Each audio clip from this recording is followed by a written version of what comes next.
Hai, Assalamualaikum. Welcome back to Cikgu Intan Channel. Hari ini kita bertemu lagi dalam kelas Expert Science untuk buat ulang kaji topik Sains KSSM tingkatan 4 bagi tema 1 iaitu kaedah saintifik. Cuba tengok ikon-ikon yang ada ni. Agak-agak boleh tak dapat gambaran apa yang kita dah belajar dalam tema 1? Ingat tak lagi tajuk-tajuk yang ada?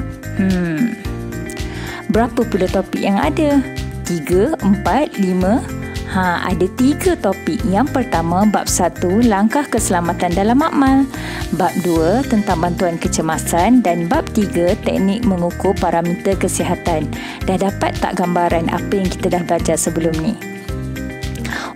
Sibuknya diorang ni tengah buat eksperimen kan? Okey, kita mulakan dengan bab 1.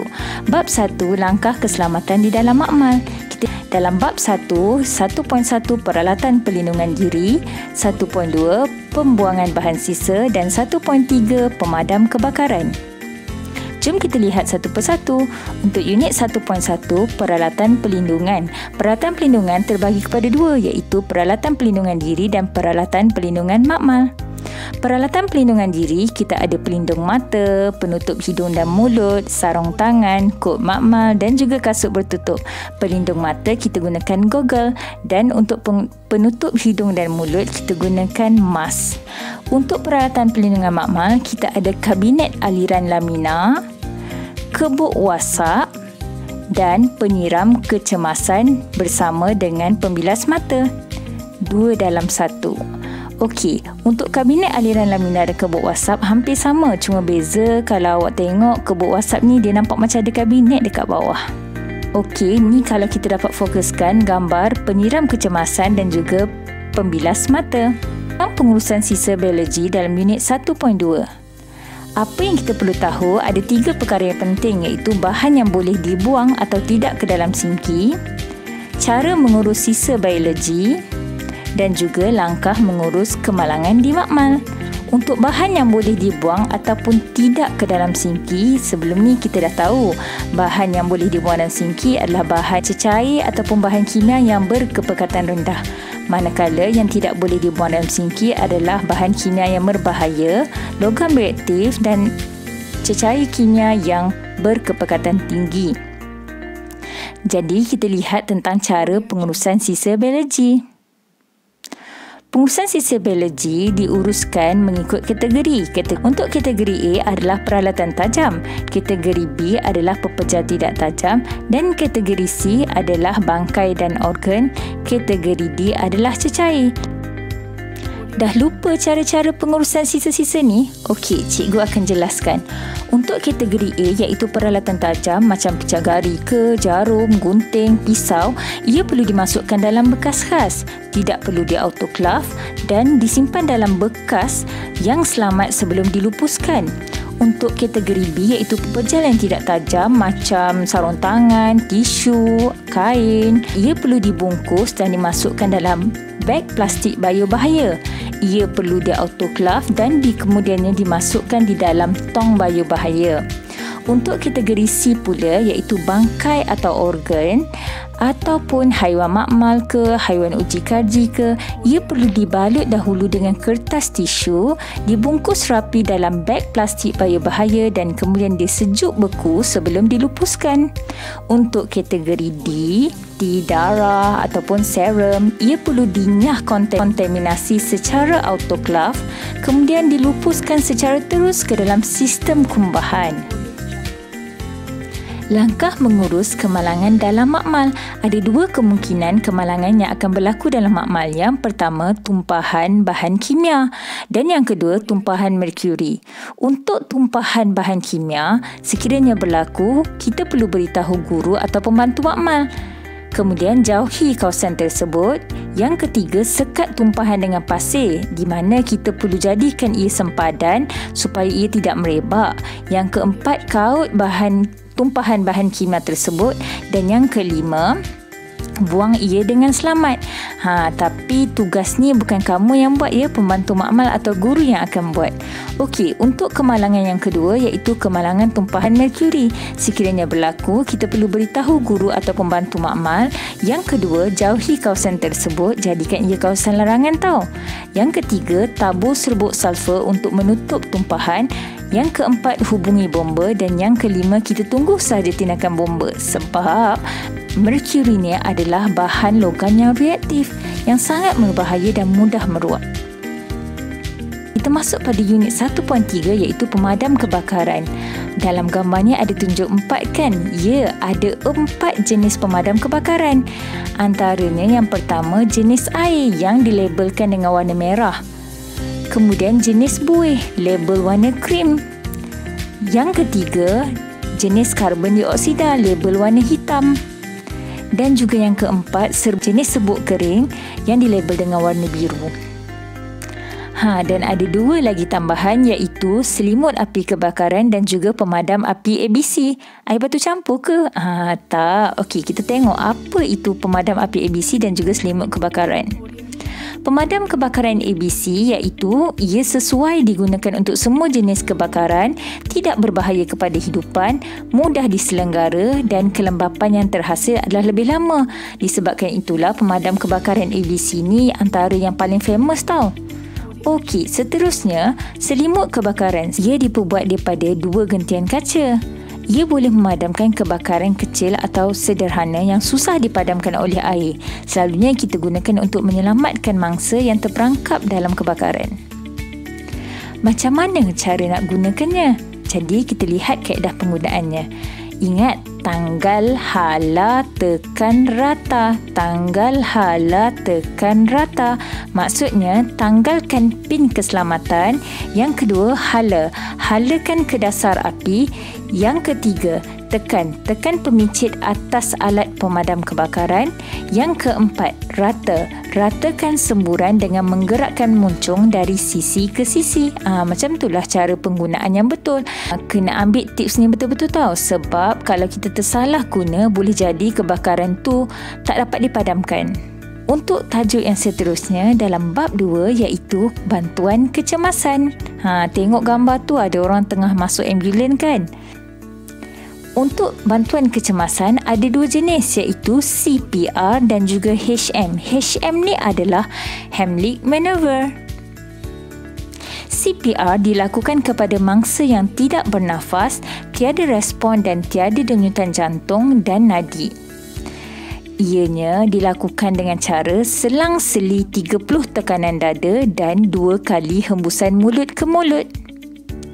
Tekanan dada adalah untuk menghasilkan peredaran darah secara buatan, manakala hembusan ke mulut untuk membolehkan mangsa menerima udara beroksigen ke dalam peparu. Bagaimana pula dengan Heimlich Maneuver? Heimlich Maneuver dilakukan kepada mangsa yang tercekik, yang mana kita lihat dia sedang memegang leher dengan kedua-dua tangan, kulit atau bibir kelihatan kebiruan ataupun sukar bernafas dan tak dapat bercakap.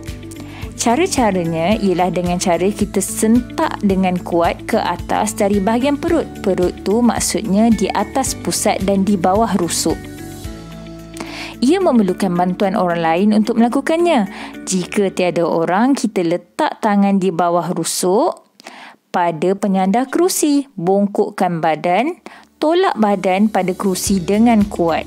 InsyaAllah dapat membantu kita untuk mengeluarkan makanan yang tercekik. Untuk bab 2 ni pendek je, simple je kan? Sekarang kita masuk dalam bab 3. Bab 3 adalah teknik mengukur parameter kesihatan. Tengok tu Farhani tengah gunakan alat pengukur suhu, sama juga dengan Anisah dan Kit Yan. Unit 3.1, suhu badan. Suhu adalah darjah kepanasan dan darjah kesejukan sesuatu bahan. Okey.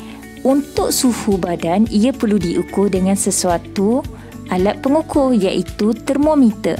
Ada 4 jenis termometer, antaranya termometer klinik, termometer makmal, termometer rektal dan juga inframerah. Termometer klinik yang kita lihat pendek tu dekat klinik. untuk menyukat suhu badan daripada 35 darjah Celsius hingga 42 darjah Celsius. Termometer makmal yang panjang warna kuning tu menyukat suhu cecair daripada negatif 10 darjah Celsius hingga 110 Celsius. Termometer rektal digunakan untuk menyukat suhu bayi iaitu melalui dubur, dan termometer inframerah adalah digunakan untuk menyukat suhu badan tanpa bersentuhan dengan kulit. Jadi sesuailah yang kita gunakan pada musim COVID-19. Banyak kita lihat kita menggunakan termometer inframerah. Unit 3.2, kadar denyutan nadi.